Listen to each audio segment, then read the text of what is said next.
Rain, alam mo ba na ganyan yung bahay noon? Ganyan ang mga itsura ng mga bahay noong unang panahon. Ganda pala. Ganyan, bago gumanda yung mga bahay ngayon. Oh, di ba? Mas maganda pa nga yung dati kasi sa ngayon.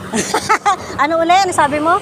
Mas maganda yung dati kasi sa ngayon. Ah, ganun ba? Tingnan nga natin.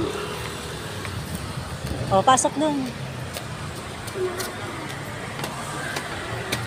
Maganda ba?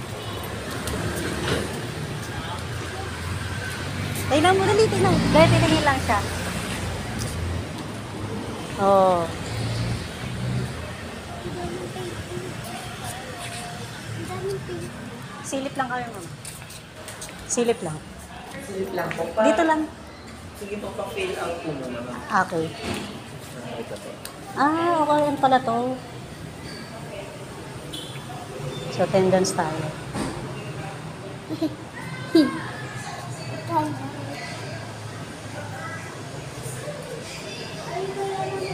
Finland. Wow, kay mga foreigner. Opo, meron po. Wow.